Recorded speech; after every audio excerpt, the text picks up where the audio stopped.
My grandson and I have been out on the streets for 14 months, 15, 16, Since last year in June. Okay, last year in Yeah, June. almost 2 years we've been out. We were living in Woodbridge for about 3 years, and my grandfather had passed away, and at some point in time his retirement benefit money stopped coming through, and it was getting tougher for us to afford the rent. Our landlords were going through a tough time, and they actually had to sell their property as well. They ended up selling the house that we had, and we didn't know about it until almost the last minute, till after they'd sold it. Wow. So we ended up having to leave, got stuck sleeping in our vehicle for a while. Yeah, it was definitely been a tough 2 years. Not much. Yeah. Most of the time I'm trying to get into town, just hang out with just about anybody.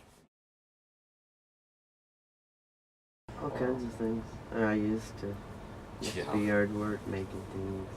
Hiking, kayaking, motorcycle riding, all the good stuff. Pretty much just camping, hunting, fishing. I play the guitar a little bit, and starting to slowly take up mechanics for my truck and all that. So that's really about it. I don't do a whole lot. Found her in a cardboard box. Oh, really? She was out on the streets too.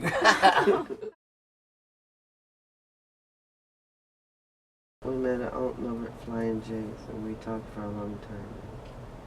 I finally got brave enough and borrowed $4,000 and bought this.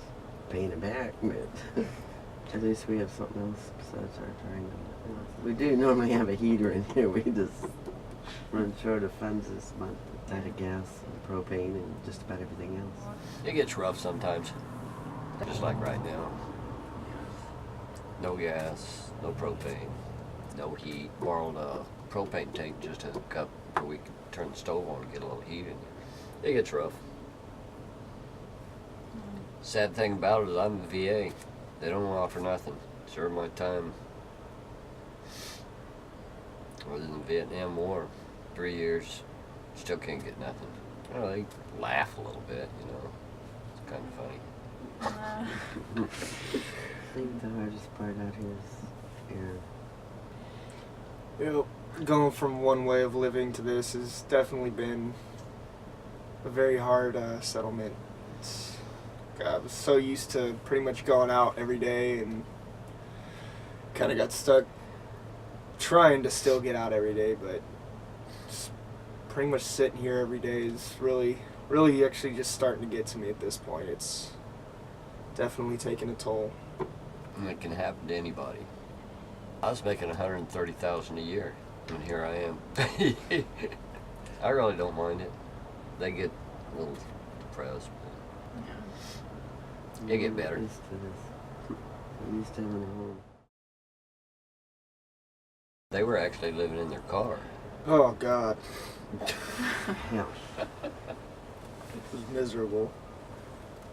It was definitely a lot colder in there than it is in here right now, because we didn't have any way to have any heat at all. Our heater was completely unfunctional, and just not a lot of space to really do anything. Just sitting there all day. It was getting very, very tough, and thankfully we ended up getting this. I mean, it's not the ideal way of living, but it's definitely better than being crapped up in a vehicle. It is too. Love it. Shut up. Only thing I'm happy is it's got a kitchen, a bathroom, a shower, Yeah. all the things you need. You get tired of your neighbors, you just move. That too. Definitely one thing I've noticed since we've been out here is the biggest thing is a lot of people ignore us because they feel like it's a disease, or they just say that we're less human than they are. But the truth of it is that it could happen to them too. You know, it's not something that we chose to do. It's something that we were kind of forced into it.